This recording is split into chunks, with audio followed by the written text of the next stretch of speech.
니파이후서 26장부터 나갑니다. 26장부터 보세요.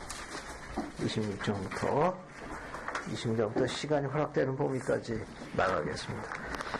앞에는 이제 이사야서를 니파이가 인용을 했는데, 지금은 이제 그 부분에 대해서 만일의 회복에 관계되는 부분들을 니파이가 다시 지적을 해놨습니다. 그래서 어딜 보시는가 하면, 나머지 부분들은 쭉 읽어보시면 돼요. 우선 26장 1절부터 6절까지 내용은 니파이가 사악함으로 인해가지고 선지자의 말을 따르지 않고 또 성도들을 박해하고 이런 교만으로 사로잡힌 니파이 백성들이 이제 심판을 받게 되는, 형벌을 받게 되는 내용이 1절부터 6절까지 메시지예요. 그래서 어딜 보시는가 하면은 이건 4절 보면 교만한 자와 악을 행하는 자는 모두 그 이르는 날이 그들을 사르리라. 만군의 주가 이르시냐. 이런 그들 구루토기 같이 될 것입니다. 5절에 또 선지자들과 성도들을 죽이는 그들은 땅의 깊은 곳에 그들을 삼켜버리라. 미대륙에 부활하신 예수 그리스도 방문할 적에 이 사악한 니파이 백성들이 형벌을 받습니다. 심판을 받게 되는 걸 묘사했는데, 누가 그러면 그렇게 형벌을 받느냐? 땅의 깊은 곳으로 삼켜버리게 되는 자들이 누구냐? 멸망당하는 자가.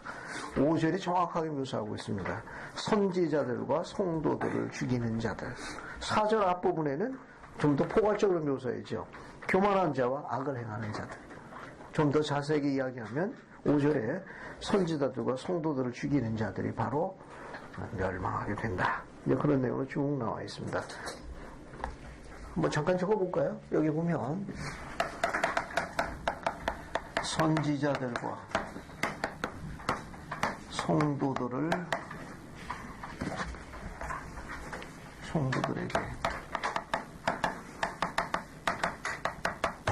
악행하는 사악한 자들.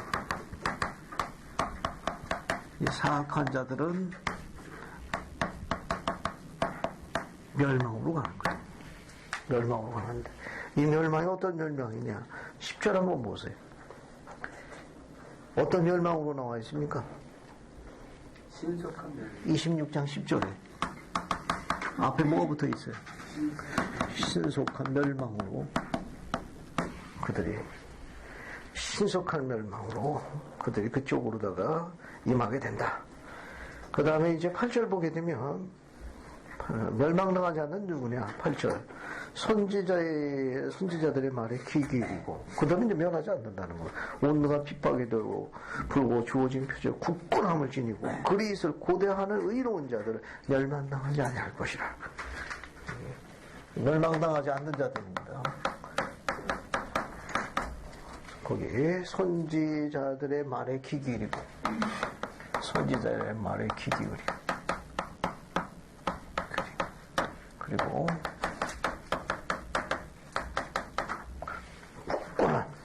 굳건함을 지니고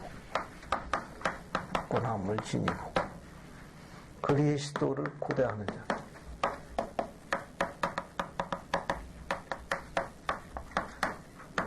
의로운 성도들은 어떻게 되냐? 보존되는 겁니다.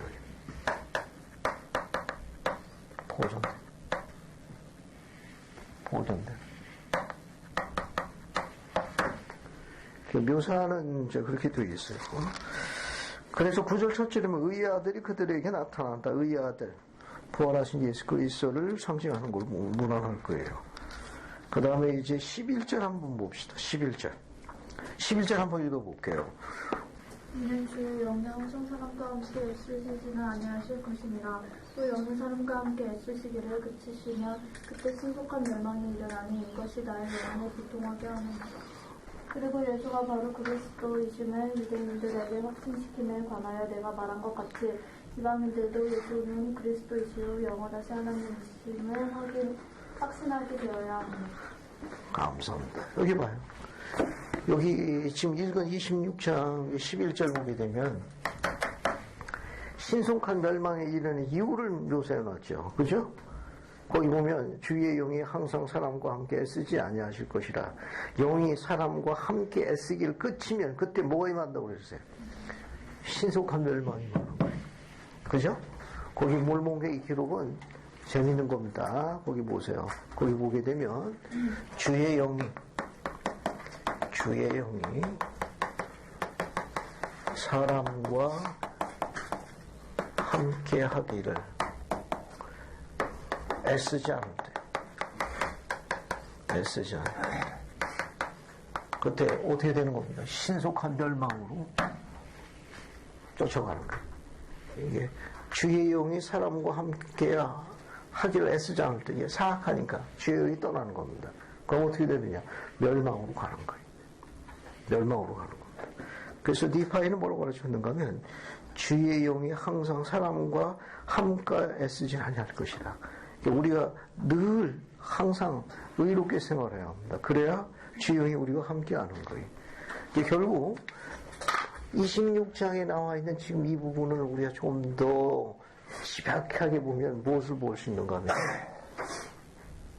주의 영이 그 사람과 함께 할 적에 결국 그가 보존되고 번성하는 거예요. 뭐 쉽게 설명하면 보존된다는 말은 멸망당하지 않고 이제 번성한다고 설명할 수 있어요. 그러니까 주님의 영, 주의 영이 함께 할 적에 우리는 보존되고 번성하는 거고 주님의 영이 함께 하지 않을 때 우리는 멸망으로 치닫게 됩니다. 한번 적용해 보죠. 니파이 후서 5장 11절 니파이 후서 5장 27절 두 절 한 번을 보고요. 두 절 한번 읽어보겠습니다. 앞에 나와 있는 이 내용과 같이 적용해 보고 여기 같이 적용해 보겠습니다. 이거 같이 적용해 보겠습니다. 그리고 주께서 우리와 함께 하시며 우리가 심히 번성하였나니 이는 우리가 씨를 뿌리고 풍성하게 다시 거두었습니다. 또 우리는 양떼와 소떼와 온갖 종류의 동물들을 기르기 시작하였느니라. 또 이렇게 되었나니 우리는 행복하게 살았더라. 감사합니다. 앞에 보세요. 앞에 봅시다. 이 정리 좀 해볼게요. 이거 같이 연구해 보겠습니다. 자, 여기 5장 11절 보게 되면은 니파이가 한 글에서 이거하고 적용을 해볼 수 있습니다. 자, 여기 보게 되면은 그리고 한번 적어볼게요. 주께서 우리와 함께 하심에 그 뒤에 뭐라고 되어 있습니까? 우리가 심히 번성하였나니 우리가 심히 번성하였나니 27절은 뭐라고 되어 있죠? 또 이렇게 되었나니 뭐라고 되어 있습니까? 이렇게 되어 우리는 행복하게 살았다. 행복하게 살았다.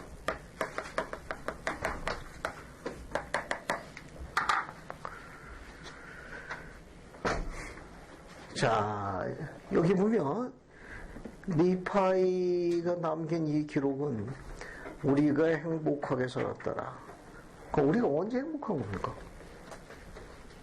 우리가 언제 행복한 거예요? 이 기절을 보면은 니파이가 행복하게 살았다고 했는데 뭐가 어떤 상황이 되는 겁니까? 주께서 뭐 할 적에 우리와 함께 할 적에 이걸 다른 문장을 한번 바꿔보십시오. 주께서 우리와 함께 한다는 걸 구체적으로 어떤 걸 이야기하는 겁니까? 주께서 함께 한다는 건 어떤 상황을 이야기하죠? 이거죠, 이제. 영이 함께하는 주님의 영이 함께하는 거예요. 즉, 주께서 우리와 함께 하심에 이 말은 뭐냐? 주의 영을 느끼는 겁니다. 주님의 영이 우리와 함께 하는 거예요. 주님의 영이 인도를 받는 거예요. 그때 뭐 하는 겁니까? 우리가 행복하게 하는 건 언제냐? 영과 관련이 있습니다. 그러니까 결국 영성이라는 건데 영성은 개인적인 거예요. 개인적인 영성이 강화되면 될수록 어떻게 되느냐? 훨씬 더 행복감을 많이 느낍니다. 또 그런 사람은 어떻게 해요? 여기 약속한 대로 번성을 허락하십니다. 주께서 그런 자를 뭐라고 했는가 하면 보석이라고 했어요. 내 보석이라고. 보석은 함부로 다루지 않습니다. 보석은 아끼는 거예요. 귀한 겁니다. 오랫동안 보존되어줍니다. 그것도 아무 데나 내놓은 게 아니라 격이 있을 적에 밖에 보여주고 아무에게도 허락해 주지 않습니다. 그 보석은 여인이 항상 품 안에 늘 가장 소중하게 보관하는 거예요. 똑같은 겁니다. 그럼 우리도 주로부터 그런 보석 같은 존중을 언제 받느냐? 여기 나와 있는 거예요. 이 메시지입니다. 자, 이렇게 생활할 적에 우리는 어떻게 되느냐? 번성하고 보존되어지고 멸망으로부터 면제받는 거예요. 자, 그러면 니파이가 한 이 글에서 우리가 번성한다는 건 주께서 함께 하실 적에 번성뿐만 아니라 뭐까지 허락하시는 거예요? 행복감도 허락하시는 거예요. 그러면 주께서 우리와 함께 하시면 우리가 심히 번성에 따라 이 번성에 대한 정의를 15J 그랜트 15J 그랜트 회장은 어떻게 정리하셨죠? 인용문을 함께 읽은 걸로 기억을 합니다. 우리가 번성하게 되면 물질적인 거, 세상적이고 금전적인 것만 바라보는데 니파이가 번성이라는 단어를 썼을 경우에는 반드시 그것만 의미했겠느냐. 근데 앞에 흥미있는 글을 붙였어요. 주께서 우리와 함께 하심에, 주께서 우리와 함께 하심에 번성도 허락하시고 행복도 두 개를 다 허락하신다는 거예요. 자, 그러면 15J 그랜트 회장님은 진정한 의미의 번성의 의미를 어떻게 제안하셨죠? 3가지 정도 지원했는데요. 들어봅시다. 네.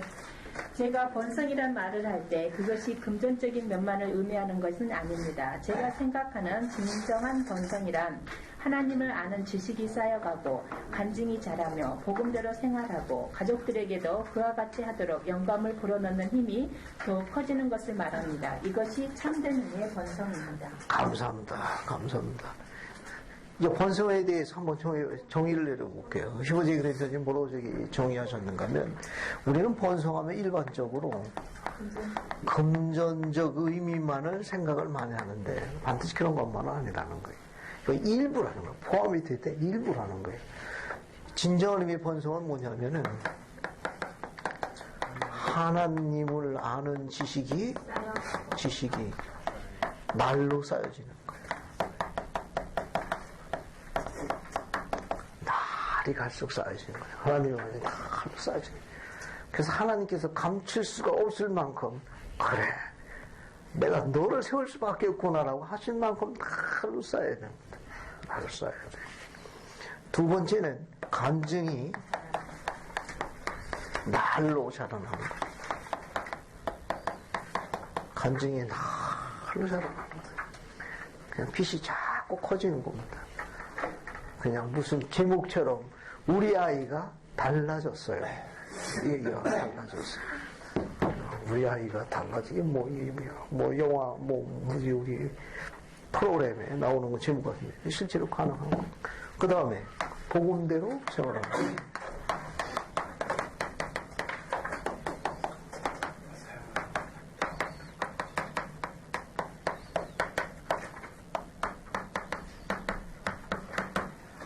날로 강화되는 거예요.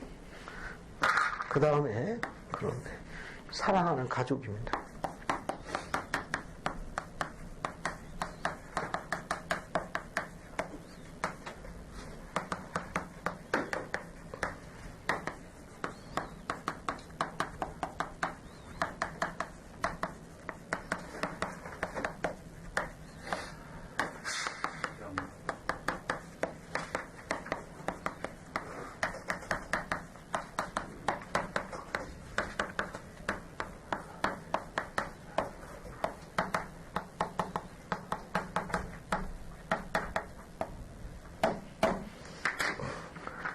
자, 막 정리하면 크게 4가지 정도 요약할 수 있을 거예요. 이 3번째하고 4번째 항목을 하나로 묶어도 괜찮습니다. 하지만 나누는 게 훨씬 더 의미가 강해요. 하나님을 아는 지식이 어떻게 되는 겁니까? 날로 쌓여지는 겁니다. 날로. 여기 나와 있는 이 날로라는 이 말은 매일이라는 뜻과 같은 거예요. 매일. 대일이란 말이에요. 대일. 간증이 날로 자라나는 거. 그리고 복음대로 생활하는 것이 날로 강화되어지는 거. 그래서 사랑하는 가족이나 이웃들이나 성도들에게 그렇게 복음대로에서 얻은 그 기쁨을 공유하는 거예요. 그렇게 생활할 수 있도록 공유하는 능력이 영감을 불어넣는 능력이 어떻게 되는 거야? 날로 향상되는 겁니다. 번성합니다. 그리고 수행하는 과정 중마다 그 과정 중마다 기쁨을 맛보고 행복하다는 걸 느끼게 돼요. 전부 뭐와 관련했냐? 영과 관련했습니다. 영은 우리를 행복하게 해주는 거예요. 영을 못 느끼면 행복하지 않습니다. 불안하고 초조하고 그래요. 영은 하나가 되게 해줍니다. 또 영은 오래 참게 해줘요. 영은 기다리게 해주고 사모하는 마음과 견디는 모든 것들을 다 압축하고 있어요. 주의 영이. 또 이런 영은 세상적인 이런 것도 축복하십니다. 따라오게 되어 있어요. 따라오게 되어 있습니다. 주님은 당신의 백성이 어렵게 사는 거 기뻐하지 않습니다. 경전의 기록이 되어 있어요. 그래서 니파이 후서 26장에 나와 있는 기록들은 이런 내용과 같이 보시면 도움이 될 거예요. 자, 그 다음에 이제 16절 한번 볼까요? 니파이 후서 26장 16절 한번 읽어보겠습니다. 이는 멸망당할 자들이 땅에서부터 그들에게 말할 것이요 그들의 말하는 것이 티끌에서 나대기 날 것이며 그들의 음성이 친밀한 영을 가진 자 같을 것이며 이는 주 하나님께서 그에게 능력을 주사 그로 그들에 관하여 속삭이게 하시되 마치 땅에서 나는 듯하게 하실 것이며 그들의 말하는 것이 티끌에서 나서 속삭일 것임이니라. 감사합니다. 이런 거 16절 앞에 보세요. 이것도 재미있습니다. 거기 보면 멸망당할 자들이 땅에서부터 그들에게 말할 것이요 그들이 말하는 것은 티끌에서 나득히 날 것이라. 앞에 보세요. 니파이는 유가면서 이렇게 시험을 통해 가지고 자신의 백성들이 자손들이 멸망당하는 걸 봤어요. 이게 그래서 그들의 기록이 자신이 기록하고 있는 금판에 이어져 가지고 어디에 묻혔어요? 땅수에 묻혔죠. 그러니까 멸망당할 자들이 어디서 이야기하는 겁니까? 땅수에 묻혔으니까 거기서 이야기한다는 거예요. 그들의 말은 그 티끌처럼 나중에 날 것이라. 즉 몰몬경에 하나님께서 이야기하시는 그런 복음이 어때요? 예, 그 안에서 그 역사가 그 안에 계속 이루어지는 겁니다. 그래서 몰몬경에 담겨진 예수 그리스도의 복음에 대한 원리와 의식, 또 거기서 전해진 충만한 교리적 가르침은 성경에 익숙한 자들에게는 그 음성이 굉장히 친근하게 다가온다는 거예요. 아, 그래, 이게 맞는 거야. 이게 정확한 원리지. 이것이 우리를 충만하게, 훨씬 더 친밀하게 가깝게 다가온다는, 훨씬 더 분별력과 이해력이 커진다는 거예요. 뭘 통해서? 성경을 아는 자들이 몰몬경을 받아들이려 가지고 이해력과 분별력이 굉장히 커진다. 그래서 친밀한 영이라고 묘사한 거예요. 친밀한 영. 성경을 이해하는데 아주 큰 도움을 줍니다. 이게 친밀하다는 거. 그들의 음성이 친밀한 영 같을 것이요. 친밀한 영이라는 건 성경을 알고 있는 자들에게는 몰몬경의 가르침이 훨씬 더 친근하고 정확하고 올바르고 또 분명하게 전해온다는 거 시사하는 내용입니다. 그래서 앞에 멸망당할 자들이 땅에서 이야기하고 그들의 많은 것이 말하는 것 티끌에서 나지게 한다는 건 바로 몰몬경의 금판에 대한 것을 묘사한 거예요. 그것이 이제 출현돼서 지상으로 몰몬경으로 나올 적에 성경을 아는 자들에게는 큰 친밀한 음성으로 다가가게 될 것이다. 그것을 친밀한 영을 가진 자 같은 것이라고 묘사합니다. 그 다음에 이제 뒤로 넘어가서 쭉 그 나머지 읽어보시면 돼요. 읽어보시면 되고, 그 다음에 이제 24절도 흠이 있습니다. 26장 24절 한번 읽어보죠. 이 내용도 재밌어요. 그는 세상의 유익을 위한 것이 아니며 아무것도 행하지 아니하시나니 이는 그가 세상을 사랑하사 모든 사람을 그에게로 이끄시려 자기 목숨을 버리기까지 하시니라. 그런즉 그는 아무에게도 그의 구원에 참여하지 말라고 명하지 아니하시느니라. 감사합니다. 29절. 그가 명하시기를 사대속이 없을 것이라 하진 않는 이는 보라 사대속이나 사람들의 가르침을 베풀되 스스로의 세상을 위한 빛을 세워 이익자 세상의 칭찬을 얻으려 하는 것입니다. 그러나 그들이 시온의 공의를 구하지 아니합니다. 감사합니다. 이 두 개 같이 묶고 설명합니다. 두 개 같이 묶고 설명합니다. 그 앞에 보게 되면 24절에 그는 세상의 유익을 위한 것이 아니면 아무것도 행하지 않나니. 그러면 이 문장은 주님께서 우리들에게 행하시는 모든 일이 시련이나 역경이나 이런 가슴 아프고 자존심 상하고 불쾌한 이런 것을 전부 그분께서 거두어 주시고 오직 기쁘고 좋고 행복하고 듣기 좋은 것만 허락하신다는 겁니까? 이 성권은 그런 의미인가요? 한번 다시 읽어보시죠. 주는 세상의 유익을 위한 것이 아니면 아무것도 행하지 아니하시나니. 어떻습니까? 여기 세상의 유익을 위한 거니까 힘들고 어렵고 고약한 것은 허락 안 하시는 건다는 겁니까? 어떻게 생각하세요? 26장 24절 어떻게 생각하십니까? 성과 한번 다시 보세요. 세상의 유익을 위한 것이 아니면 행하지 아니하시오. 누가? 주께서.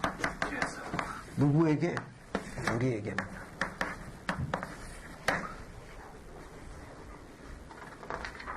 어떻게 생각하십니까?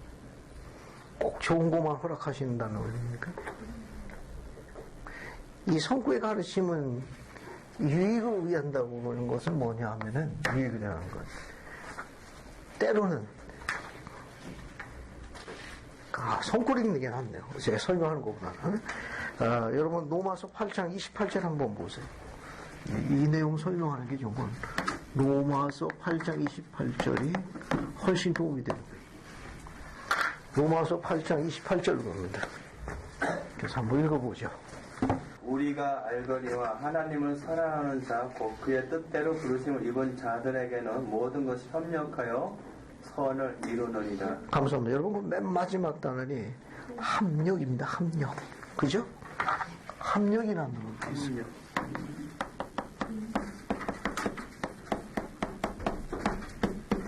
합력. 힘을 합하여. 합력이라는 뜻은 힘을 합하여. 앞에 보시게 되면 우리가 알거니와 따라서 사도 바울은 신앙의 선조 누군가를 염두에 둔 겁니다. 우리가 알거니와 하나님을 사랑하는 자 곧 그 뜻대로 부르심을 입은 자들에게는 모든 것이 힘을 합해서 선을 이룬다는 거예요. 선을 이룬다.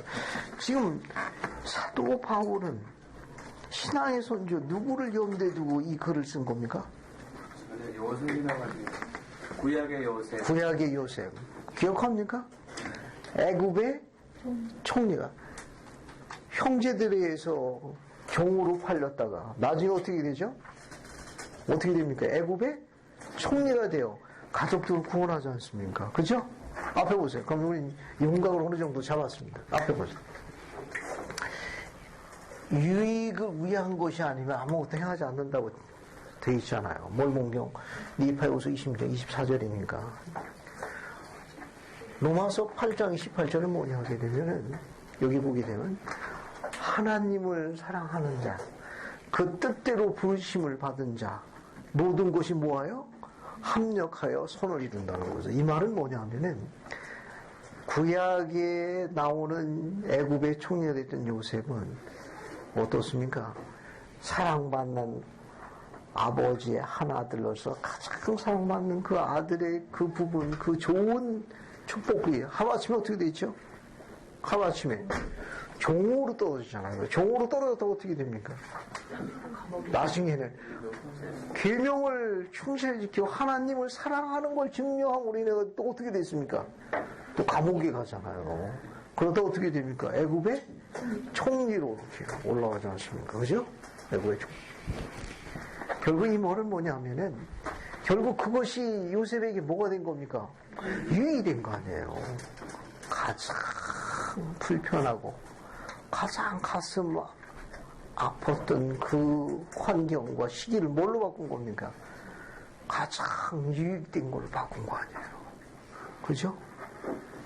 주님께서 행하시는 방법, 유익이라는 건 그런 것이 면제된 상태에서 유익을 이야기하는 게 아니라는 거. 그런 고통이나 노력이나 가슴앓이가 수반되는 유익을 언급한 것이지, 거기에 면제받아가지고 순풍에 돛을 달고 그냥 가는 걸 의미한 건 아니에요.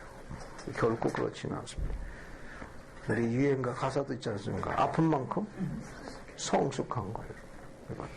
그래서 여기서 그런 거 이해하시면 돼요. 결국 우리가 이야기하는 영성이라는 거는 언제 진가를 발휘하는가 하면 가장 나쁜 것을 어느 쪽으로, 유익이 되는 쪽으로 변화하는 개인적인 능력을 이야기합니다.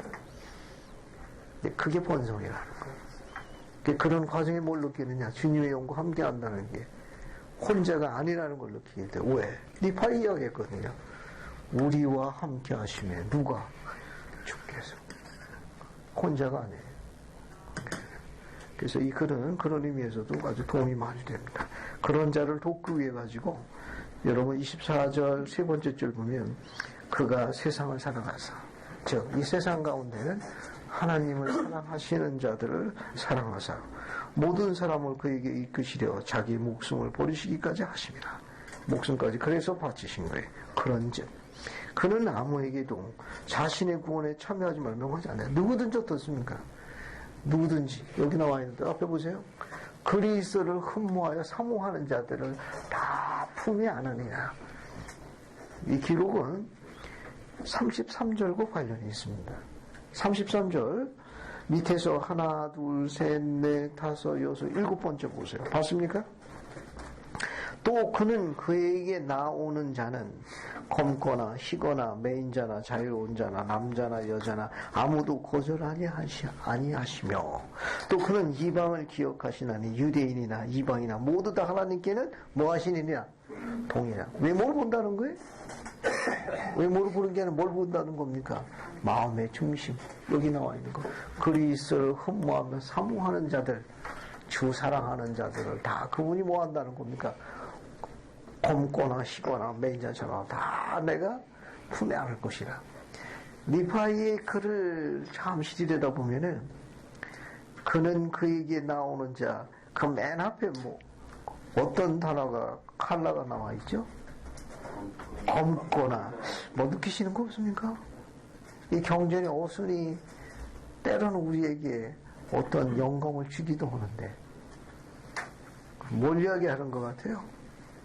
니파이가 자신에게 그리스에게 나오는 자에 대해서 표현을 할 적에 거기 검거나 희거해서 검거나 단어가 어순이 가장 앞순위로 나와 있습니다. 우선순위로. 뭐 떠오르는 영감 없습니까? 자기 형제 생각하는 것 같아요. 어떻게 다시? 자기 형제. 그러니까 자기 형. 그 형제들이 한때는 같은 형제였지만 네. 주의 가르침을 받은 다음에 그들의 저항에서 악을 행함으로 인해 가지고 섞이지 않도록 그들에게 표적을 줬죠. 저주의 표적을. 그게 뭐였습니까? 그렇죠. 피부가 어떻게 된 겁니까? 검어지는 거, 다크스킨. 검붉은 피부로 바뀌었어요. 그게 저주의 표적이었죠? 그러면 검붉은 표적은 저주받은 사람들이죠. 왜 갑자기 조용해졌습니까? 저주받은 건 아니고. 저주받은 건 아니고. 구별을. 감사합니다. 이 검붉은 표적은 저주의 표적이라는 사인이 주어진 것은 뭐냐면은 피부가 아니라 그들에게 주님의 영이 함께하지 않은 것을 표시해주기 위해서 검은 피부로 정리한 겁니다. 검은 피부는 니파이 백성들이 검은 피부를 가진 레이맨인들은 주님의 영이 함께하지 않는 자들을 대표하는 거예요. 그게 저주입니다. 그게 저주의 표적은 뭐냐면은 검은 피부를 가진 자들은 주님의 영이 더 이상 그들과 함께하지 않는다는 표시가 된 거예요.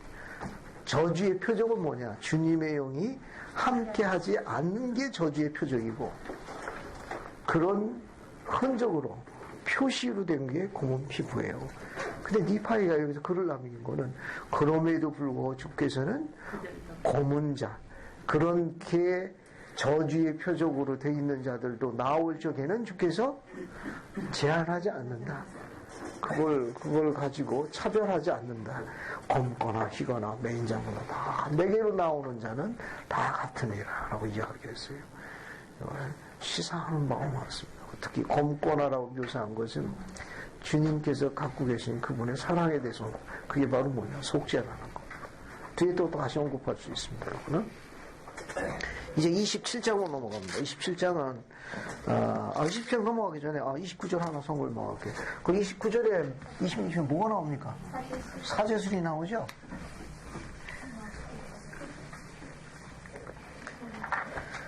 여기 보세요. 26장 29절입니다. 거기 보게 되면 사제술이 나오는데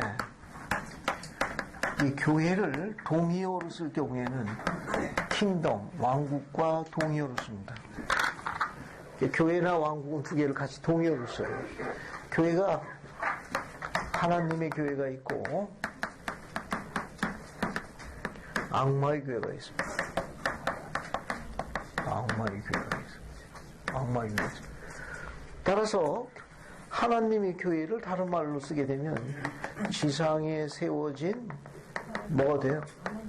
하나님의 왕국이 되는 거. 같은 표현이. 악마의 교회는 뭐가 됩니까? 역시 악마의 왕국으로 동의어로 쓸 수 있습니다. 하나님의 교회가 무엇으로 운영됩니까? 무엇으로 조직되고 관리되고 운영되죠? 신권입니다. 신권으로 관리됩니다. 신권을 프리스트 후드라고 그래요. 악마의 왕국도 무엇으로 어떤 권능으로 운영되고 관리되고 조직됩니까? 여기는 모방이에요. 모방. 신권을 모방한 겁니다. 신권을 모방한 거예요. 그 모방된 신권을 모방했습니다. 흉내낸 거예요. 그래서 우리가 그것을 일명 그냥 표현할 때 그냥 쓰기 위해서 모방된 신권, 거짓 신권을 이야기합니다. 이 거짓 신권이라는 걸 우리가 프리스트 클레프트라고 그래요. 프리스트 클레프트라고 해요. 신권은 프리스트 후드라고 그래요. 그런데 모방된 거짓 신권은 프리스트 클레프트. 이 클레프트 이 단어가 책략, 속임, 기만, 꿰임 이런 사악한 뜻을 갖고 있습니다. 신권을 흉내내고 속인 거예요.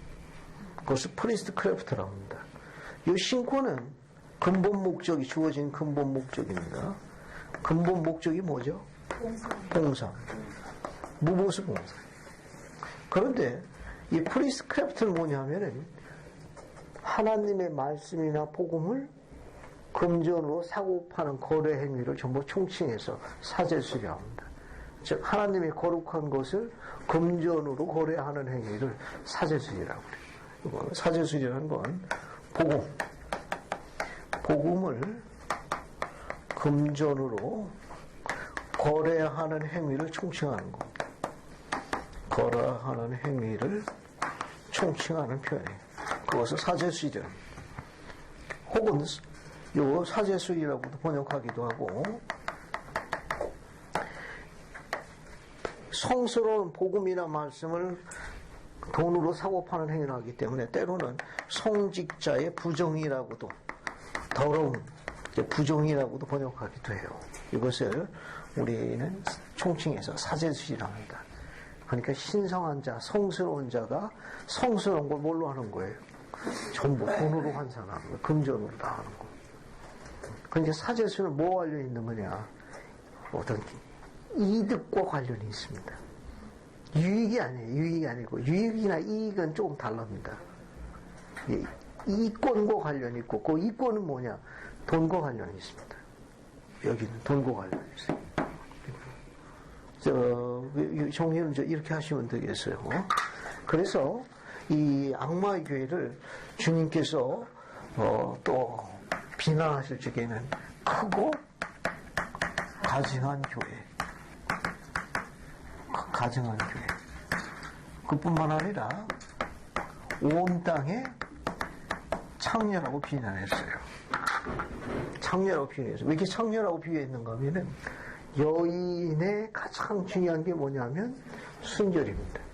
그 순결을 복음으로 비유하신 거예요. 왜냐하면 교회는 복음을 그 순수성을 훼손되지 않도록 오염되지 않도록 여인의 순결처럼 목숨을 굳건히 지켜야 돼요. 아주 신성하고 거룩하게. 그런데 어떻습니까? 그것을 돈으로 거래하는 거예요. 여인이 자신의 순결을 돈으로 거래하는 여자를 뭐라 합니까? 창녀라. 근데 악마의 교회는 뭡니까? 그 순결을 여인이 돈으로 거래하는 것처럼 거래하니까 창녀라고 비난하죠. 그래서 온 땅의 창녀는 악마의 교회, 악마의 왕교회, 다른 주님의 비난하는 용어로 사용되는 것, 사제수들이 되는 거예요. 그래서 여러분 29절 한 번 더 보세요.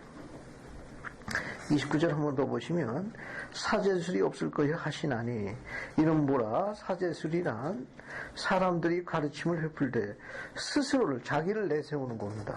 세상의 빛으로 세워 즉 그리스도를 우선하는 게 아니라 자기 인기 관리와 자기 명예와 관련이 있습니다. 그분을 내세우는 듯 하지만 누굴 더 내세우는 겁니까? 자신을 더 내세우는 거예요. 그러니까 거기 보면 스스로를 세상의 빛으로 세우고 그래서 뭘 얻는 겁니까? 이득과 세상의 칭찬을 구하는 자들이 그것을 전부 사제술이라 합니다. 그들은 뭐를 구하지 않죠? 시온의 복리와는 거리가 멀습니다. 시온의 복리와는 거리가 멀어요. 거기에는 관심이 없는 거예요. 이것을 언급한 겁니다. 자, 하나 더 보세요. 하나 더. 이제 넘어가기 전에 이제 적용 한번 해볼게요. 신권이라는 거는 근본 목적이 뭡니까? 주어진 목적이 봉사예요. 봉사하는 겁니다. 그러니까 주님의 영을 우리가 초대하는 다른 방법 중에는 뭡니까? 봉사하는 거예요. 아무것도 안 하면 주님의 영도 아무것도 안 합니다. 봉사예요. 주님의 영은 봉사. 왜? 주님께서 그렇게 하셨기 때문입니다. 그 부름을 받아가서 봉사해야 합니다. 안 그러면 그 영을 못 넘겨요. 악마왕국은 어떤 영입니까, 그럼? 여기는 봉사의 영인데, 여기는 뭡니까? 여기 이기심의 영이에요. 봉사하라면 그 젊은이는 이기심으로만 똘똘 뭉쳐가지고 그에게 남는 건 무덤만 남습니다. 앞에 보세요. 이 교회가 봉사를 강조하는 이유 중에 하나는 봉사를 하는 가장 중요한 이유는 몰목역의 인자로 다음 학기에 또 공부할 수 있을 거예요. 혹시 베냐민 양이 가르친 거 뭐 기억나는 아름다운 성구 뭐 생각하고 있습니까? 봉사 관련된 거죠. 다만 너희 이웃을 예수이라는 것이 하나님의 감사합니다. 그 성구 어디 나오죠? 모사이아서 어디 나옵니까? 한번 찾아봅시다. 모사이아서 그게 어디 나오는지. 제가 이층교자님 이야기가 모사이아서 어디 나옵니까? 매일 경전을 읽고 계시니 사랑하는 여러분. 제가 찾아왔습니다. 모사이아서 2장 17절로 갑니다.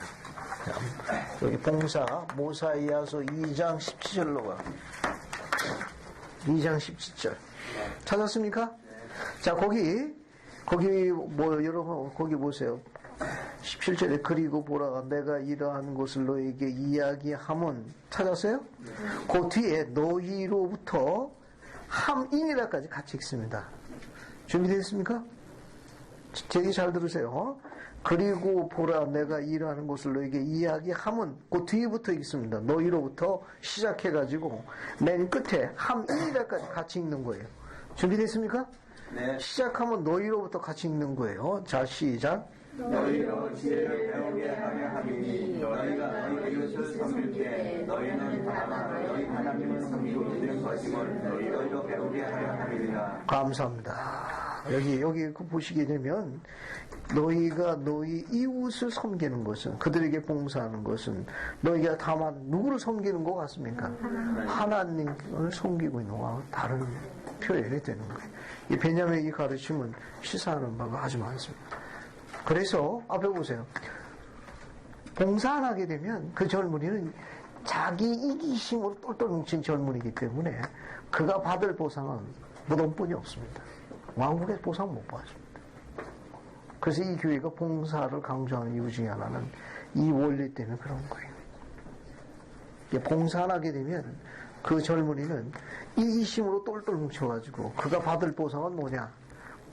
무덤뿐이 없습니다. 아무것도 얻을 게 없어요. 여러분, 봉사하십시오. 아주 기쁜 마음으로 봉사하시기 바랍니다. 그러면 이와 같은 축복에 대해서 좀 더 많이 이해하시게 될 거예요. 자, 그 정도 보시고요. 그 다음에 이제 27장 들어갑니다. 27장. 27장 한번 보죠. 27장 한번 봅시다. 이건 이제 이사야서 29장과 비교해 보시면 되는데, 주께서 기이하고 놀라운 일 행하신다. 뭐냐? 만일의 회복과 관련인 거예요. 우리 예수 그리스도 후기 성도교회가 어떻게 회복되었느냐를 묘사하는 내용입니다. 그래서 그 중에 하나, 한번 보세요. 7절부터 11절까지 한번 읽어보겠습니다. 임봉된 책에 관한 내용이에요. 임봉된 책에는 7절부터 11절까지 내용이 약간 긴데 한번 읽어보죠. 또 보라, 그 책은 공인지르니 그 책에 있는 세상의 시작으로부터 그 끝에 이르기까지 하나님의 계시가 들어있으리라. 그러한즉 임봉된 것들로 인하여 보내진 것들이 백성들의 간악함과 가증함의 날에 전해지지 아니하리니 그러므로 그 책이 그들에게 전달되지 아니할 것이라. 그러나 그 책이 한 사람에게 전해지리니 그가 티끌 속에 잠든 자들의 말인 그 책의 말씀을 전할 것이요 그들은 이 말씀을 다른 자에게 전하리라. 그러나 봉해진 말씀은 그가 전하지 아니할 것이요 그 책도 그가 전하지 아니하리니 이는 그 책이 하나님의 권능에 의해 봉해질 것이며 봉해진 계시는 그것이 나오도록 주께서 친히 정하신 때까지 그 책이 보존될 것임이라. 이는 보라, 그것이 세상의 기초가 놓이던 때로부터 그 종말까지의 모든 것을 밝혀줄 것임이니라. 됐어요. 여러분, 잘 읽었습니다. 여러분, 7절 한번 봐요. 거기 보면, 보라, 그 책은 봉해지리니 그 책에는 어떤 내용이 있습니까? 세상의 시작으로부터 끝까지 이렇게 하나님의 계시 들어있다. 결국 이 책은 요한계시록을 이야기하는 거죠? 그죠? 아니요. 사랑하는 여러분, 지금 읽은 니파이후서 27장 7절이 그 책이 봉해졌다는 겁니다. 근데 그 책에는 뭐가 담겨 있는가 하면은, 봉해진 책에는 세상의 시작으로부터 끝까지 이르기까지, 세상의 시작부터 끝까지 이르기까지 하나님의 계시가 들어있습니다. 근데 왜 안 전해지느냐? 임봉된 걸로 인하여 봉해진 것들이 백성들의 간악함과 가증함에 전해지지 않는다는 거예요. 백성들이 언제 의롭게 될 때 실현한다는 겁니다. 그럼 요한계시록은 어때요? 현재 있잖아요. 그럼 대가지고 뭘 이야기한 겁니까? 그럼 요한계시록은 아니네. 그럼 뭐가 지금 봉인돼갖고 못 보는 겁니까? 뭘 먹는 이야기야? 이 몰몬경이 우리가 그 있는 판에서 몇 분의 몇이 번역된 겁니까?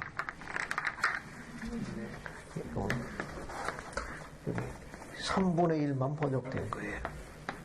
현재 우리가 갖고 있는 몰몬경은 3분의 1만 번역된 겁니다. 아직 3분의 2가 봉인됐습니다. 묶어놨습니다. 백성들의 간악함과 사악함으로 인해가지고 이게 묶여져요. 세상의 시작과 끝이니까 우리가 흥미있게 있는 주제 중에 하나인 아마 창조론에 관해서 언급되어 있을 가능성을 암시하고 있어요. 근데 이 책이 때가 되면 나올 거예요. 그러니까 현재 우리가 갖고 있는 게 이게 어디 갔습니까? 이게 몰몬경. 이게 어떻게 앞으로는 이게 봉인된 겁니다. 이제 원 사이즈는 이만한 거예요. 원 사이즈 이만한 겁니다. 근데 이게 3분의 1도 어떻습니까? 백성들이 악착같이 안 읽잖아요. 악착같이 안 읽지. 모르는 아이가 봤거든. 내가 내 눈앞에 있는데 내가 너희를 보는데 그렇게 악착같이 읽지 아니하느냐. 그런 사악한 가정함 때문에 이게 봉인되어 버렸습니다. 세상에 나온 허락되지 않았어요. 여기 일본은 인문 코스입니다. 이 인문 코스, 이 인문 코스를 완료하셔야 화면이 다음 장으로 넘어갑니다.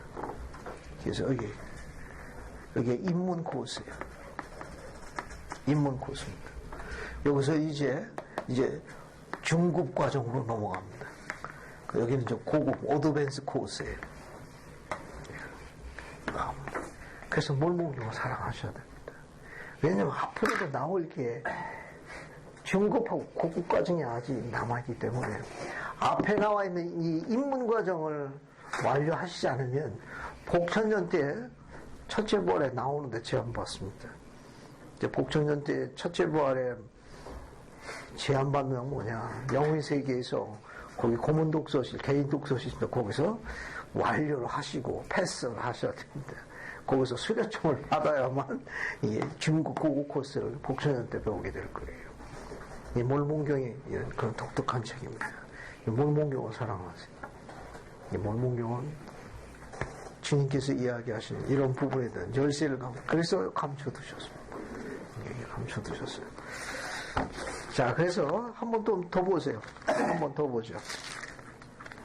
그래서 어디 보시는가 하면은 거기 27장 27장 9절 보면 그 책이 한 사람에게 전해진다. 이때 한 사람은 누굴 이야기하는 것 같습니까? 선지자 조셉 스미스 이야기하는 거. 조셉 스미스입니다. 그 10절 봉해진 말씀은 그가 전하지도 않는데 하나님의 권능이 봉해졌고 그럼 이 봉해진 계시가 언제 나옵니까? 그것이 나오도록 주께서 친히 정하신 때까지 그 책이 보존될 것이라. 또 그 안에는 세상의 기초가 놓이던 때부터 종말까지 모든 것을 다 드러내는 아마 복천년 때 거기서 재림 이후에 출현될 것을 암시하고 있어요. 그러면 그 내용이 언제 주께서 친히 정하신 때라니까 계시로 주어져 있습니다. 101편 32절부터 34절까지 보게. 교례 서양 101편 32절부터 34절까지 계시를 한번 보겠습니다. 주께서 정하실 때가 언제냐? 자, 한번 보죠. 32절부터 34절까지. 그러하도다 진실로 내가 너에게 이르노니 주가 오는 그날에 그는 그 모든 일이 드러내리니 지나간 일들이나 어느 누구도 알지 못하였던 감추어진 일들이나 땅의 일들 무엇으로 땅을 만들었는지와 그 의도와 목적을 지극히 귀한 그 위에 있는 일과 아래에 있는 일, 땅속과 땅 위와 하늘에 있는 일들을 드러내라. 감사합니다. 여기 나왔네요. 그죠? 30절 봅시다. 주가 오는 그날에 언제입니까? 복천년 때 이야기합니다. 주가 오는 거예요. 재림 때를 이야기하니까 복천년에 들어가는 겁니다. 그 모든 일이 드러나리니 지나간 일이나 어느 누구의 아직 감추한 일들이나 땅의 일들 무엇으로 땅을 만들었는지 의도와 그 목적 창조에 관련된 겁니다.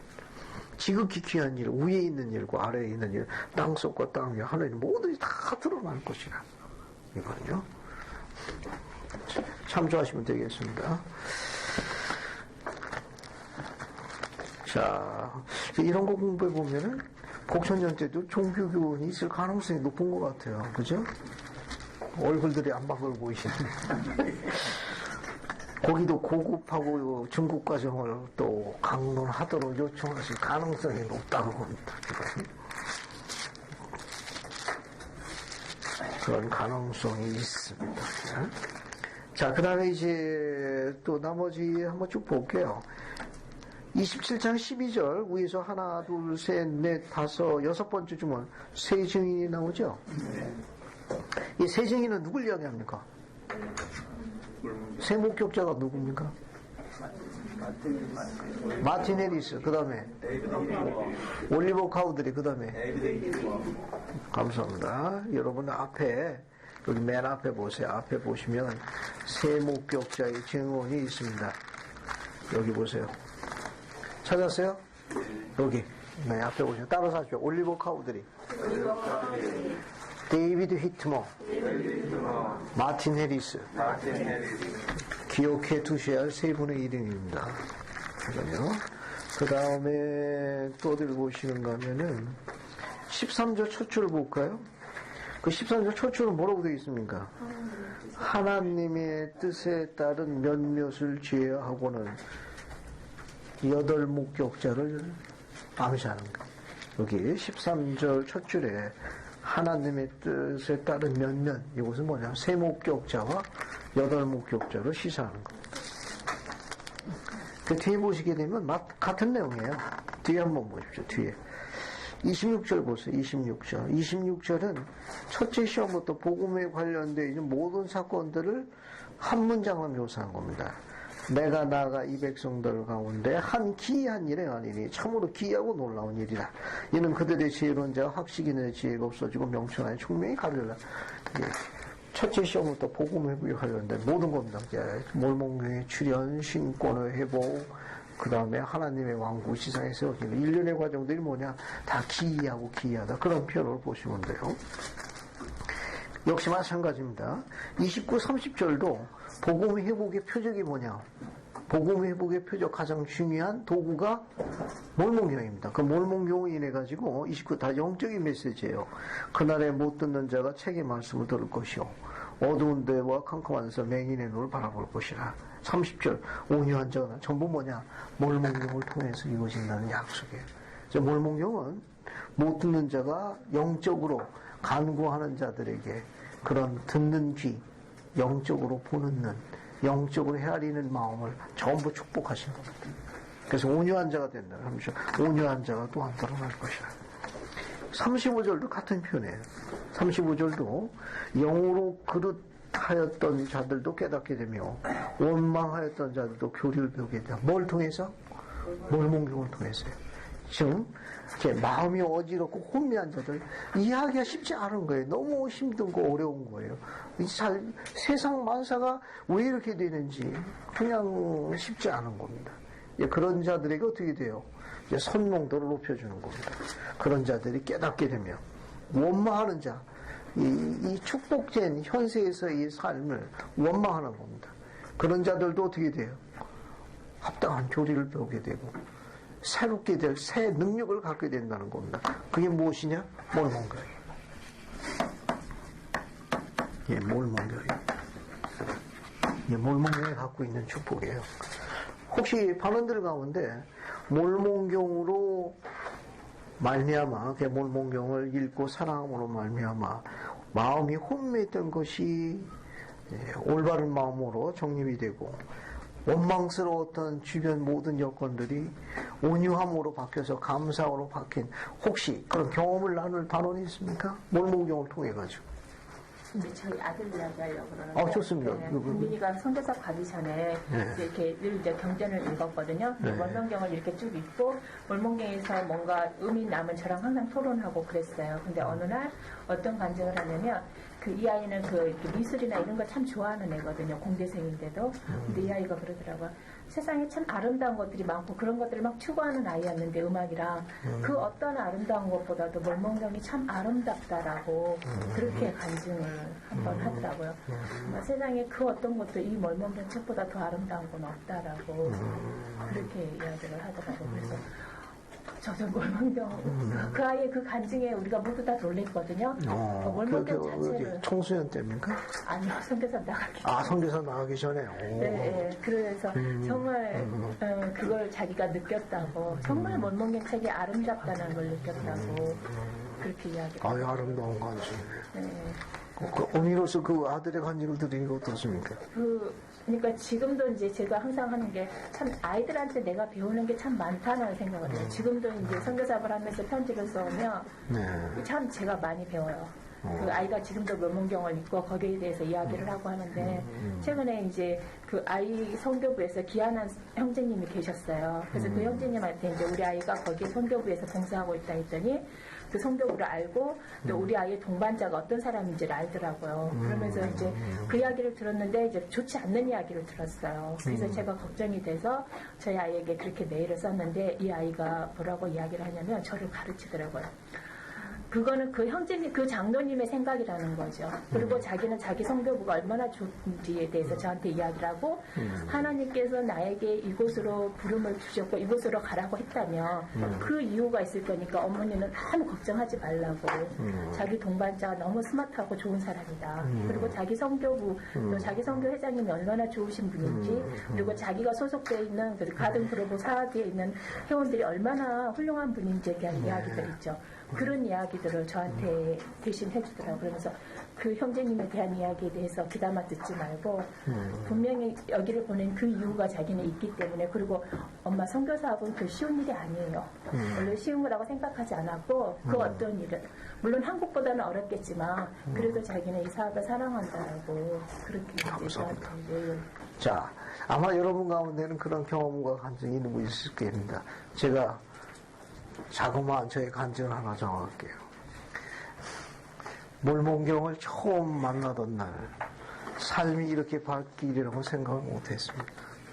세상이 다른 아름다운 세상이라는 걸 생각도 못했습니다. 몰몬경은 저에게 다른 나라, 안 보이는 그리스 나라가 있다는 걸 알게 해준 책이 몰몬경입니다.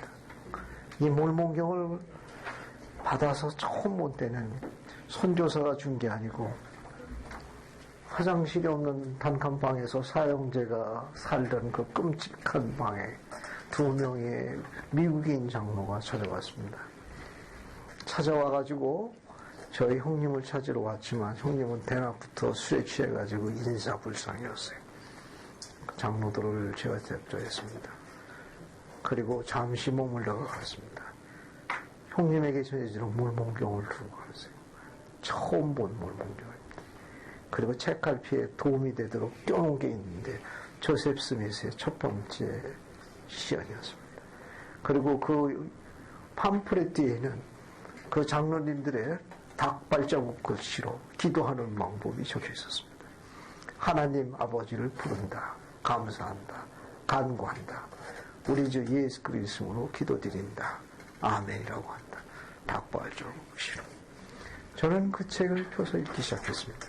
아직 교회를 나가기 전이었으며 선교사 복음통을 하기 전이었습니다. 첫 장을 폈더니 오, 이거 재미있는 책이네. 거기 몰몬경의 서문에 리아이와 그의 네 아들 기사 레이멘 레미의 셈이 우리도 사형제인데 여기도 사형제네. 팔리피플의 장로가 그 책을 처음 받았을 적에 먹도 않고 마시지도 않고 읽었다는 기록을 나중에 개종하고 나서 알았습니다. 저도 팔리피프레처럼 먹도 마시지도 않고 나흘 동안 심취했습니다. 그리고 그 아들들이 어떻게 되는지 궁금했어요. 한 번도 듣도 못한 니파이를 접하게 됐습니다. 힐라멘도, 모로나이도, 세라이아도, ABC도 그런 인물들로는 다른 세상이 있다는 걸 알았습니다. 나흘 동안 읽고 난 다음에 제 가슴에는 벅찬 감동이 둥글었습니다. 네가 하나님의 계명을 지키면 내가 너를 번성시킬 것이요 하나님의 계명을 지키지 않으면 쫓겨날 것이라. 그래, 내가 계명을 지키면 그분을 세우실 것이라. 다른 세상이 주어지기 시작했습니다. 대학교 시험을 마치고 난 다음에 저는 제 발로 교회를 찾아갔습니다. 교회로 찾아가가지고 아까 이야기한 대로 이제 새로운 역사가 시작됐습니다. 그래서 몰몬경을 읽은 다음에 매일 읽기 시작했습니다. 아침에 일찍 일어나 40분씩 읽기 시작했습니다. 그리고 그 책이 좋아가지고 아침에 일어나가지고 지금도 기억이 선합니다. 그 당시는 뭐 번역 서적도 많지도 않았어요. 같은 신입생 대학교 1학년 자리가 네 아이의 꿈을 찾아보면서 흥미 있었습니다. 이거 한번 찾아봐야 되겠어. 달력의 뒷면에다가 네 아이의 시연, 나무를 그리고 곱고 좁은 그리고 쇠망대를 그리고 늪을 그리고 크고 고픈 건물을 그리고 하면서 그림을 그리기 시작했습니다. 그리고 일일이 성구를 다 찾아가면서 무엇을 의미하는지 추적하기 시작했습니다. 그러고 난 다음에 고개를 딱 들었더니 11시더라고. 수업이 10시부터 시작인데 기절을 하고 학교로 올라갔지. 그거 다 풀고 났는데 이게 그런 꿈이구나 라고 고개를 들었을 적에는 이미 11시가 넘어왔습니다. 지금도 그 추억이 눈에 선합니다. 그리고 그 당시에는 모르겠습니다. 제가 아직 순진해서 그런지 공과 그런 거 다 예습해 가는 줄 알았어요. 예습해 가지고 왔는데 예습해 간 사람이 저뿐이었더구만. 또 예습도 어느 정도 했는가 하면 1975년도 신권의 공과 교재가 너는 돌이 기회나라는 공과책이었습니다. 침례받아서 저게 장로님이 제게 선물로 주셨어요. 그 과가 아마 34과로 구성되어 있더라고요. 근데 과 제목이 너무 마음에 들었습니다. 거기에 가족기도, 가정의 마음, 쭉 나오는데, 이게 뭐야? 하면서 흥미. 그래서 저는 개정하고 난 다음에 그 30몇 과 되는 걸 그냥 눈 깜짝할 새 전부 다 공부했습니다. 그거 저녁 때 잠자기 전에 매일 1시간씩 그걸 들여다보기 시작했어요. 나중에 이제 신권 시간 가보니까 그거 다 예습한 사람은 저뿐이 없더라고요. 저는 그런 줄만 알았어요. 그렇게 하는 줄만 알았어요. 그로부터 그 해가 가기 전에 지부 회장님은 저를 주일학교 복음교리반 교사로 불렀습니다. 그때부터 몰몬경을 가르친 지가 지금까지입니다. 이 몰몬경은 여기 약속이 되어 있는 글 중에 하나가 뭐냐면은 여기에 그 27장 맨 끝에 한번 보세요. 35절. 21장 30절 맨 끝에 보십시오. 영으로 그릇하였던 자들이 깨닫게 되며 원망하였던 자들이 교리를 배우리라. 30절 첫 줄, 온유한 자가 또한 늘어날 것이며 그들의 기쁨이 주께 있을 것이며 사람들 중 가난한 자가 이스라엘 거룩한 자에서 기뻐하리라. 절 보세요. 저는 이 몰몬경을 통해 가지고 온유하다는 의미를 이해하게 됐습니다. 절 보세요. 온유라는 특징이 뭐죠? 우리가 많이 쓰잖아요. 온유한 자는 복이 있나니 저가 땅을 기업 얻을 것이요 라고 산상수훈에 나와 있습니다. 마태복음 5장 5절에 있어요. 그 온유의 정의가 뭡니까? 여기 온유한 자가 늘어나며 기쁨이 주께 있어 주 안에서 행복하게 될 거라고 지금 가르치고 있는데 온유의 정의가 뭡니까? 그럼 28절 넘어갑시다. 어떤 사람이 온유한지? 여러 가지 정의가 많이 있습니다. 많이 있는데 이 온유한 자의 가장 중요한 특징 중에 하나는 물론 온유라는 게 부드럽고 포옹이 많고 지금 이세리자매가 이야기한 대로 그런 아름다운 게 다 적혀져 있지만 그가 온유한 자인지 아닌지 하는 특징이 하나 있습니다. 주의 가르침을 쉽게 따라서 기꺼이 따르는 충성심이 있는 자가 온유한 자예요. 시작과 끝이 변함이 없습니다. 다시 이야기합니다. 온유한 자가 땅을 기업으로 받는다고 이야기했는데 무조건 찾는 걸 이야기하는 게 그 뜻은 뭐냐면 온유하다는 건 뭐냐면 그분의 가르침을 사무치게 좋아하는 거예요. 그것을 그냥 아주 쉽게 받아들이고 그대로 살아가고 그것에 대해서 절대로 양보하지 않는 겁니다. 그래서 주변에 사랑하는 자들에게도 그분의 그것을 사랑하도록 다른 것 다 포기해도 말씀을 포기하지 않고 그 말씀을 사무치게 품 안에 안고 그렇게 살아갈 것을 영감을 불어넣는 자가 온유한 자입니다. 이해하시겠습니까? 몰몬경이 그 역할을 하는 거예요. 이 몰몬경이 그런 역할을. 몰몬경이 그런 강한 힘을 갖고 있어요. 몰몬경을 매일 읽으십시오. 또 매일 사랑하십시오. 뒤로 넘어갑니다. 28장 보세요. 28장 봅시다. 28장은 앞에 부분 다 읽어보시면 되고 여기 어디를 보시는가 하면 18절 한번 보세요. 18절 몇 줄만 더 읽어봅시다. 28장 18절입니다. 보라 온 땅의 창년인 저 크고 가증한 게 그렇게 정리되어 있죠? 아까 설명했습니다. 자, 그 다음에 29절 봅시다. 악마의 왕국이 반드시 흔들릴 것이며 거기에 속한 자들이 반드시 회개하도록 일격을 받을 것임이나니 그렇지 않으면 악마가 그의 영혼을 좌석부터 붙을 것이다. 오늘날 악마의 책략입니다. 즉 하나님의 성도들을 세상으로 사악한 세상으로 끌어내는 첫 번째 전략까지만 설명할게요. 나머지는 다 맡기기어서 합니다. 거기 보면 그들은 충동을 받아 노하게 되어 멸망을. 충동질하는 겁니다. 성도들을 충동질해요. 뭐 하도록? 노하도록. 세상 사람들도 다 포함되겠죠. 확장되는 게 20절을 가면 더 확장됩니다. 이는 보라 그날에 그가 사람의 잔을 마음속에 매일 떠신다는 거 이해하시죠? 거센 겁니다. 그냥 그 확장된 거 어떻게 통제하기 어려운 겁니다. 선한 것에 대하여 노하도록 충동할 것이라. 한번 적어볼게요. 악마가 쓰는 전략이 몇 가지가 있는데 그 중에 하나는 뭐냐 하면은 선한 것에 대해서 선한 것에 대하여 노하도록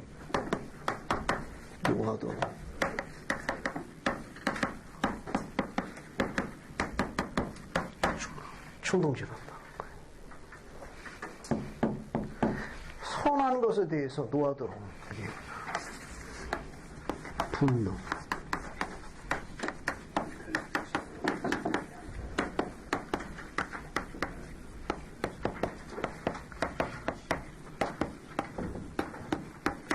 이런 모든 것들은 전부 하나님에서 오는 게 아니라 그리 있을 것이 아니에요.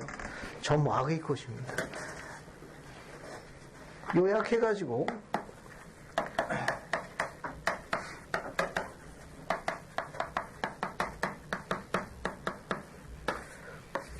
그리 있을 것이 아니에요. 그리 있을 것이 아니에요.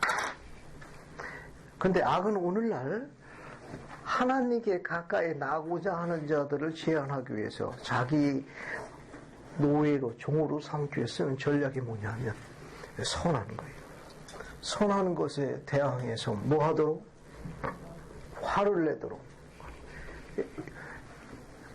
요즘의 특징 중에 하나가 뭐냐면 못 참는 겁니다. 못 참는 거예요. 요즘에 여러분들 주변에서 보게 되면 쉽지 않습니다. 이해하시겠죠? 지금 이 단어를 한마디로 가면 시대의 표적입니다. 이거는 뭐 높낮이가 없는 거예요. 높낮이가 없는 겁니다. 하나 샘플로 하나 더 예를 들어보겠습니다. 여러분 그 에베소서 4장 한번 찾아볼까요? 에베소서 4장 26, 27절 볼까요? 에베소서 4장 26, 27절 봅시다. 분을 내어도 죄를 짓지 말며 해가 지도록 분을 품지 말고 너희에게 틈을 주지 말라. 감사합니다. 사도 바울은 결혼의 전문가입니다. 그분이 쓴 그거는 굉장히 우리들에게 오늘날까지도 아주 유용한 그런 뭐라고 그럴까요? 아주 지침이 된다고 그럴까요? 자라나는 세대 여러분 결혼하시게 되면 사도 바울의 같이 이 원리를 잘 기억해 주시고 가슴에 품길 바랍니다.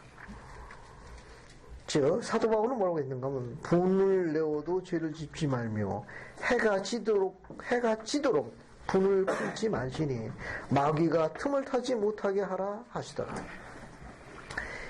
이 문장은 뭐냐면 원뜻은 분을 내어도 죄 짓지 말며 원뜻은 화가 난 음성을 내고 죄를 짓지 않은 사람이 그 누가 있겠느냐라는 의미입니다. 앞에 보세요.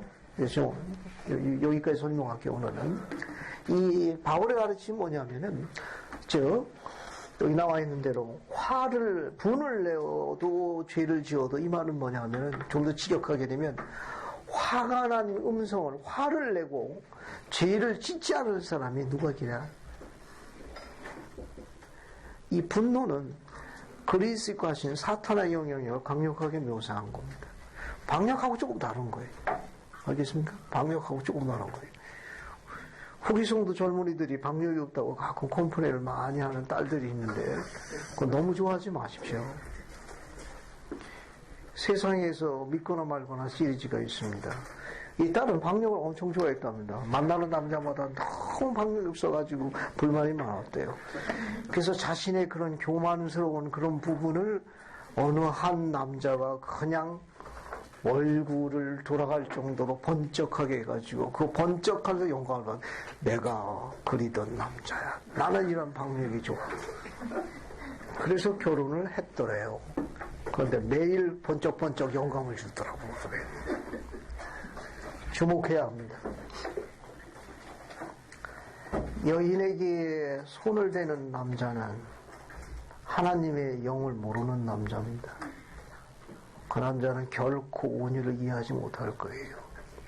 자라나는 세대 여러분, 아내에게 절대로 손대면 안 됩니다. 다시 강조합니다. 절대로입니다. 절대로. 신권은 그렇게 준 게 아니에요.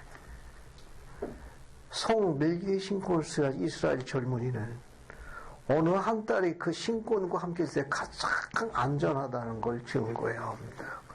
그게 신권이.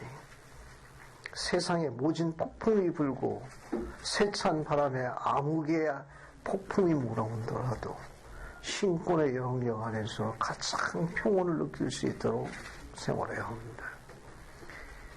다시 이야기합니다. 이스라엘 딸들에게 큰 소리로 화가 난 음성으로 이야기하거나 손을 대서는 안 됩니다. 지금 시비 문제를 이야기하는 게 아니에요. 관계를 이야기하는 겁니다. 영원한 아내와 남편과의 관계. 그러면 화를 내도록 혹 아내가 충동질할 수도 있어요. 아시겠습니까? 그러죠. 때려봐. 해봐. 표현이 적절하지 않아요. 용서하십시오. 꼭 제 얘기하는 것 같은데 이해를 드는 겁니다. 개인적으로 인정하실 때 있습니다. 저 결코 그런 일 없습니다. 혹 그렇다 하더라도 낯선 세상 사람들한테는 아주 온유한 사람이 사랑하는 가족들에게는 과민한 반응을 보이는 경우가 허다합니다.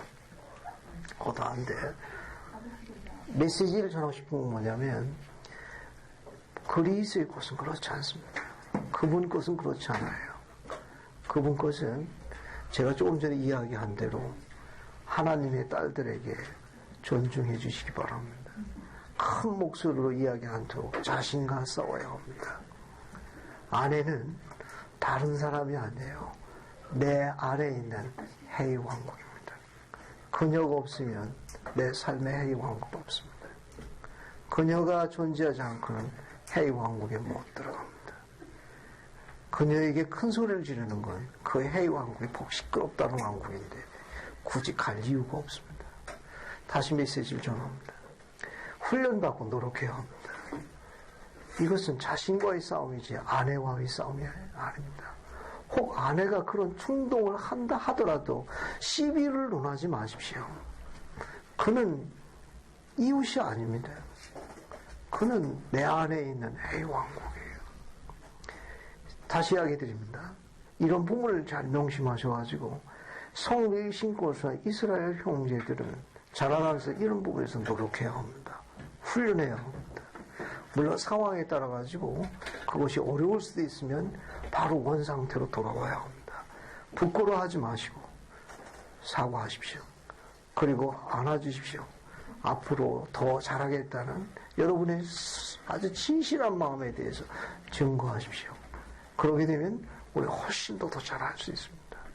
우리가 하고 있는 이런 부분들이 주의 것입니다. 주의 행위예요. 여기도 가르치고 있는 이 가르침은 시사하는 바가 굉장히 많습니다. 판권을 제가 갖고 있으니까 인용할 때는 제 승인 받아야 합니다. 고등표로 봉사하고 있었을 적에 옆에 있는 고등표현 한 분은 저보다도 나이 차이가 좀 나는 분이었는데 형제처럼 스스럼 없이 지냈습니다. 제 옆에 앉았는데 파스 냄새가 제 코를 막 비틀더라고요.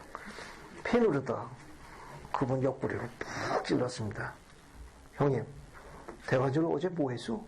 내 코가 파스 냄새가 내 코가 돌아갈죠? 그랬더니 칵칵칵 거리시더라고. 온몸에 파스 냄새. 특히 오른쪽 어깨는 반이 파스로 붙여줬어요. 무슨 일 있었어 했더니 나중에 얘기해줄게. 그날 신권 집행을 하는데 스테이크 회장님이 경상도 사나이입니다. 마부터 시작하시는 분이에요. 우리는 속으로 마바사 하고 있죠. 질문이 있대. 그래서 웬 질문? 그랬더니 이렇게 이야기하시더라고. 믿거나 말거나 합니다. 판권 제가 갖고 있으니까. 이스라엘 형제가 의롭게 생활하는데 아내가 그것을 빌미를 삼아 손을 대지 않을 것을 너무 잘 알기 때문에 남편의 화를 충동질할 경우 그것을 바로잡기 위해서 가정의 의로운 행상력을 가끔 행사할 수 있느냐라고 질문했습니다. 다들 뭐야 이것도? 이스라엘의 감령은 이렇게 이야기하셨습니다. 손가락을 땅을 가르치고 하늘 가르치며 하늘과 땅이 쪼개지는 한이 있어도 절대로 하나님의 딸에게 손을 대면 안 됩니다. 저도 속으로 동의합니다. 끝나고 난 다음에 물어요. 왜 거룩한 그 시간에 그런 쓸데없는 질문을 해서 시간을 늦게 끝나게 만드는겨? 패누고부터 욕을부터 낄낄 것이다. 그 어머니 문제로, 시어머니 문제로 인해가지고 아마 남편하고 좀 다투게 됐는가 봐요. 근데 그 시어머니는 내 아들이 버는 걸 내 아들이 쓰고 싶었는데 네가 뭔 상관이 내가 아마 그 뭔가 좀 이게 잘 안 됐는가 봐요. 그 퇴근해서 들어보니까 그 시어머니하고 며느리하고 자기 아내하고 의견 다툼이 벌어진 거예요. 어머니에게는 내 아들이 힘석으로 못 쓰겠는 걸 내가 좀 쓰는데 네가 뭔 상관이냐. 내 며느리 입장에서는 절약하고 아껴야 되니까 아마 좀 요청을 했는데 어머니가 조금 이제 자존심에 상했던 아마 그런 상황이었던 겁니다. 근데 그것이 남편이 퇴근해서 왔는데 어머니가 이제 좀 과민 반응을 하신 거예요. 이제 응원군이 왔으니까 이제 아마 살이 붙었던 것 같아요. 그랬더니 이제 아내 톤이 높여졌는데 남편이 이제 그 말을 했으면 좋았던 거예요. 그러니까 자신도 모르게 이게 지지하는 손이 올라간 거예요. 그 뒷얘기가 재미있었습니다. 이분은 이렇게 하겠습니다. 에이, 나쁜 사람. 그러면서 아파트 문을 쾅 닫고 나가서 산으로 올라갔습니다. 올라가면서 돌멩이를 다 갖고 올라간 거예요. 그래서 올라가가지고 그 암석 바위에다가 3천만의 바보, 제일 못난 사람. 너무 힘을 줘서 던지다가 그게 그 바위에 맞아야 되는데 그게 벗어난 거예요. 그래서 어깨가 쭉 나가. 이게 문제가 생겼어요. 여기까지. 그래서 파스를 잔뜩 붙이고 온 거야. 덜덜덜덜. 그러면서 그분이 그러시더라고요. 나 손 안 대서. 자그마한 목소리로. 세월이 한참 갔습니다. 한참 가가지고 나중에 그분과 함께 만나게 됐습니다. 나 오늘 요즘에 행복해. 무슨 일 있습니까 형님? 그랬더니 아내가 다시 태어나도 내 옆에 있겠대. 너무 행복해. 아내가 이렇게 이야기하더랍니다. 당신의 아마 그게 뭐 한갑 잔치인가 뭔가 잘 모르겠어요. 무슨 잔치였던 걸 기억하는데 그때 그 어머니가 이렇게 이야기했답니다. 내가 너희 아버지를 사랑할 수밖에 없는 걸. 그날 내가 손찌검을 당해도 내가 잘못한 일이다. 내가 평생 그때처럼 왜 그렇게 했는데 나도 그 이유를 잘 모른다. 설령 손을 댔다 하더라도 내 아비를 원망하고 싶은 생각은 없다. 근데 네 아비가 내게 손을 대지 않았단다. 내가 다시 태어나도 다른 남자에 가지 않을 것이다. 라고 이야기했다. 자기 너무 행복하대. 지어낸 얘기 아니오? 그러고 낄낄거리고 말았습니다. 성도가 걸어가는 길입니다. 우리는 그렇게 살길 원합니다. 세상은 안 그래요. 세상은 그렇지 않습니다. 세상은 그 선한 것에 대해 가지고 충동질해서 노하도록 가르치고 있습니다. 결코 행복하지 않을 거예요. 예수 그리스도 후기 성도의 복음의 하이라이트는 하나님의 딸에 행복하도록 하는 것이 복음입니다. 그 이상도 아니고 그 이하도 아닙니다. 그걸 통하지 아니하고 하나님의 아들이 원한 행복의 길로 가는 것은 아직 입문조차 안 한 남자입니다. 우린 이걸 가르치고 이걸 고소합니다. 그럴 거예요. 왜 그걸 강조합니까? 제게도 딸이 둘이 있기 때문에 그렇습니다. 우리 딸도 그렇게 살길 원하고 자라나는 아들들이 그것을 배워서 그렇게 수행해 원합니다. 그러면 주님께서 그들을 축복하실 거예요. 그래서 기록은 그렇게 남습니다. 주께서 우리와 함께 하심에 우리가 심히 번성하였고 우리가 그 아비와 어미와 심히 행복했더라. 예수 그리스도 전합니다. 아멘.